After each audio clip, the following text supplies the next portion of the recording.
English कैसे सीखें YouTube channel में आपका स्वागत है। इस क्लास में हम इस स्टोरी के एक एक वर्ड को रीड करते हुए इसे ट्रांसलेट करेंगे और इसकी वर्ड मीनिंग भी आपको बताते हुए चलेंगे, जिससे आपको इंग्लिश पढ़ने के साथ साथ उसकी मीनिंग भी आसानी से निकालने आने लगे।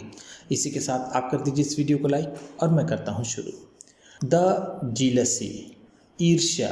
जीलसी का मतलब होता है ईर्ष्या, जिसे हम आम बोलचाल की भाषा में जलन कहते हैं। It happened a long time ago, ऐसा बहुत समय पहले हुआ। इट हैपेंड का मतलब है ऐसा हुआ, अ लॉन्ग टाइम अगो बहुत समय पहले। There was a poor farmer, एक गरीब किसान था। पुअर का मतलब होता है गरीब, फार्मर किसान। इन अ विलेज, किसी गांव में एक गरीब किसान था।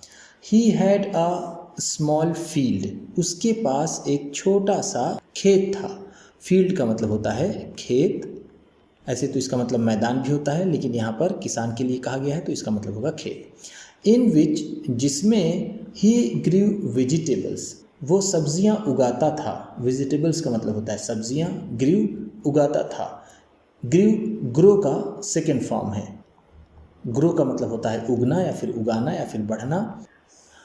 एंड और hardly made both ends meet, और मुश्किल से ही उसका गुजारा होता था। हार्डली का मतलब है मुश्किल से, बोथ एंड्स मीट का मतलब होता है गुजारा करना या फिर रोज़ी रोटी कमाना। तो इससे उसका बहुत ही मुश्किल से गुजारा होता था, उसकी रोज़ी रोटी बहुत कम थी, हम ऐसा कह सकते हैं।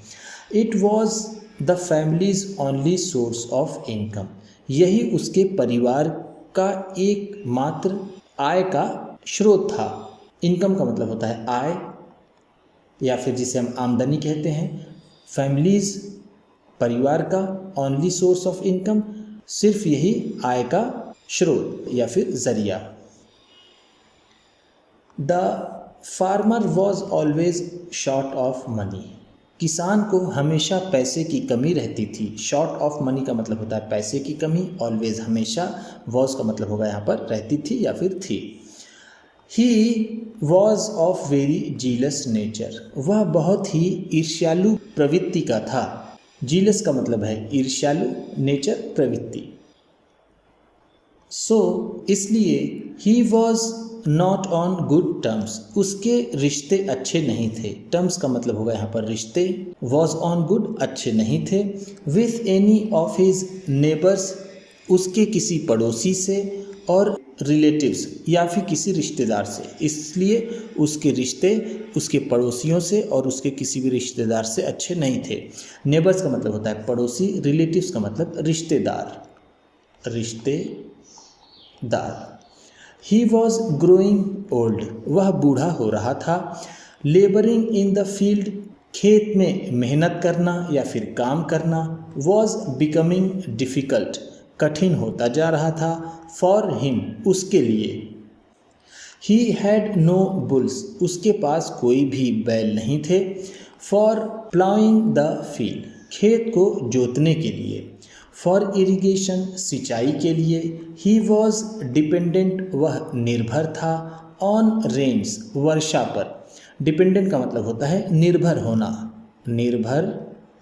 होना, देयर वॉज नो वेल, कोई कुआं भी नहीं था। नियर बाई, पास में। फॉर हिम, उसके। टू ड्रॉ वाटर फ्रॉम, जहाँ से वो पानी निकाल सके। ड्रॉ का मतलब होगा निकालना या फिर खींचना, वाटर पानी, फ्रॉम से। फॉर वाटरिंग द फील्ड, खेत में पानी डालने के लिए। यहाँ पर देखिए ये वाटरिंग है, वाटरिंग का मतलब होगा पानी डालना और वाटर का मतलब होता है पानी। वन डे, एक दिन। द फार्मर वॉज रिटर्निंग, किसान वापस आ रहा था। होम, घर।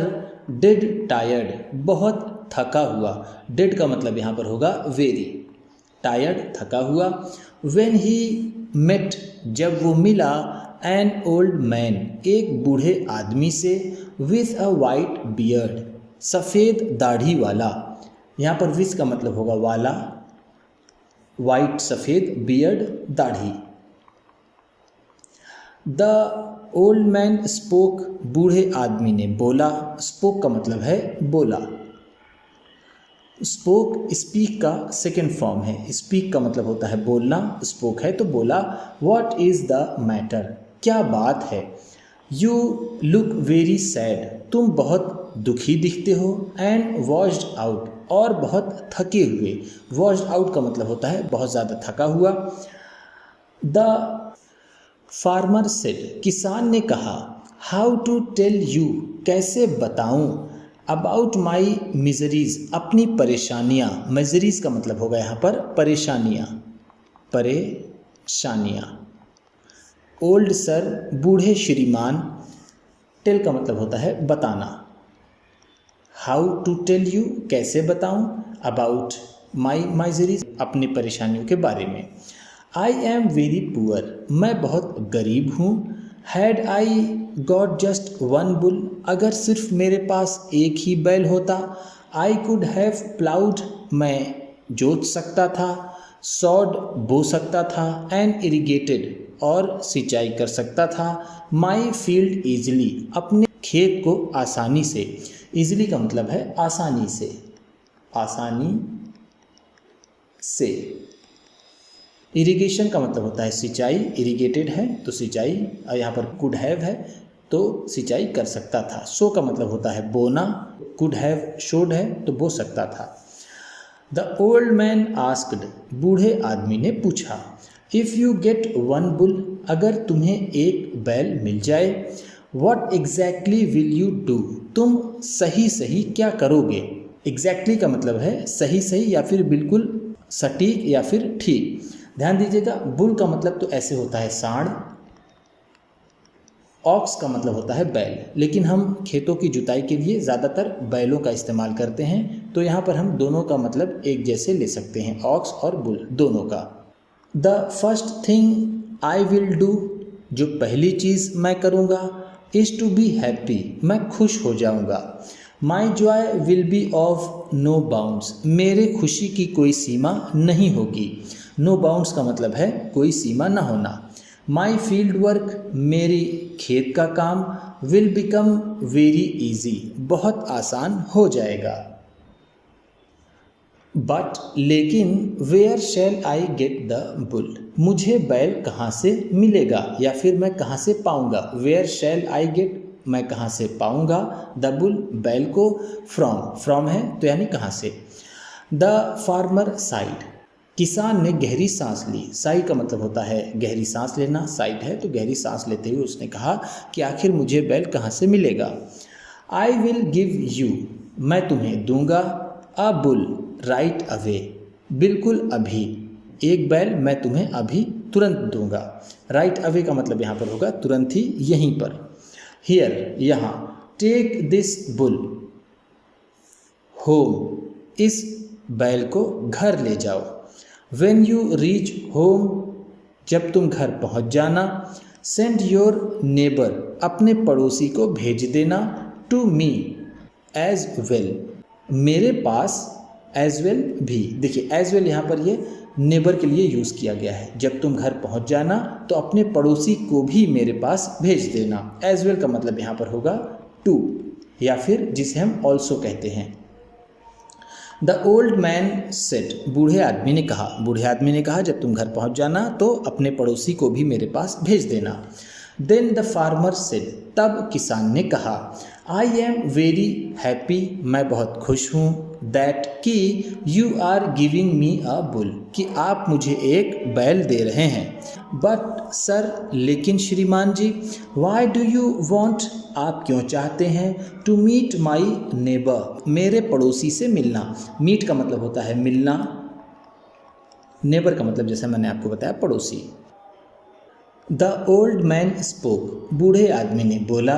टेल योर नेबर, अपने पड़ोसी को बताना। दैट कि ही कैन टेक, वह ले सकता है। टू बुल्स, दो बैल। फ्रॉम मी, मुझसे। अपने पड़ोसी को बताना कि वो मुझसे दो बैल ले सकता है।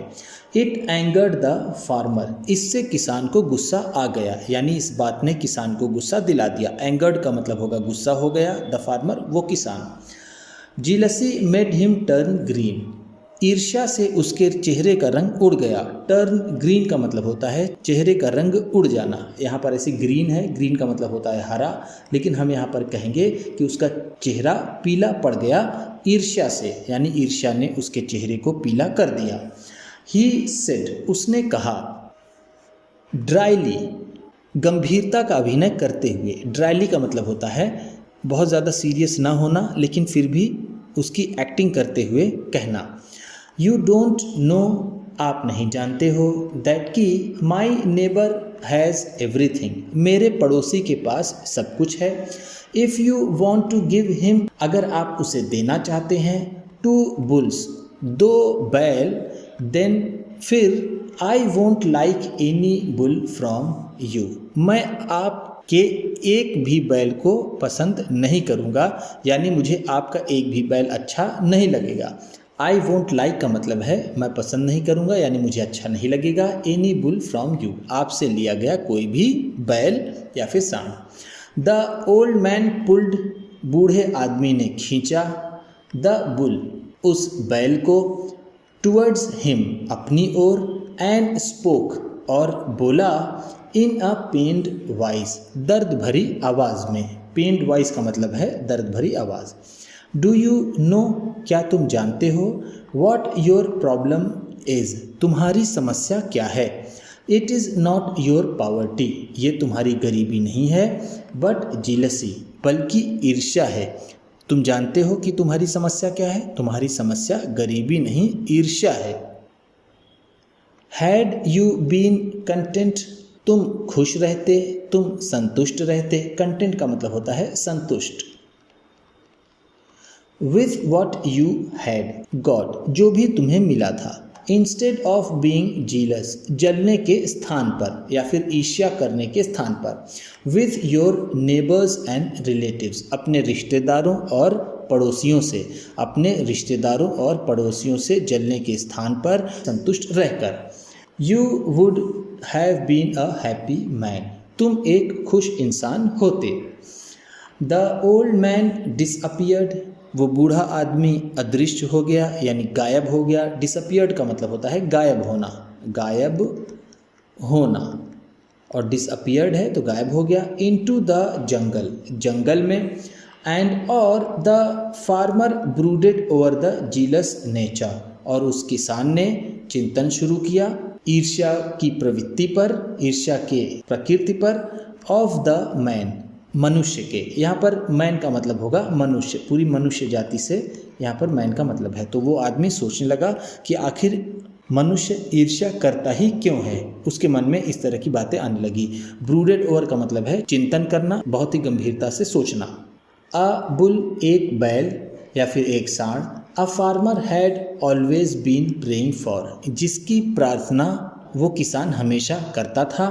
वॉज ग्रांटेड, उसे मिला था। बट हिज जीलस माइंड, लेकिन उसके ईर्ष्यालु मन ने, यहाँ पर माइंड का मतलब होगा मन। लॉस्ट इट मीनिंगलेसली, बिना किसी कारण के ही खो दिया। मीनिंगलेसली का मतलब है बिना किसी कारण के या फिर बिना किसी मतलब के। लॉस्ट इट, इसे खो दिया। लॉस्ट का मतलब होगा खो दिया, खो दिया।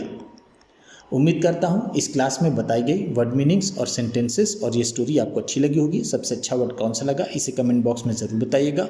इसी तरह की वीडियोस के साथ साथ ढेर सारी रीडिंग की, ट्रांसलेशन की और बहुत सी इंग्लिश सीखने वाली वीडियोस पाने के लिए चैनल को सब्सक्राइब कीजिए और ये वीडियो किसी न किसी अपने दोस्त को, मित्र को, परिवार वाले को शेयर भी ज़रूर कर दीजिएगा। तो चलिए मिलते हैं फिर अगले वीडियो में।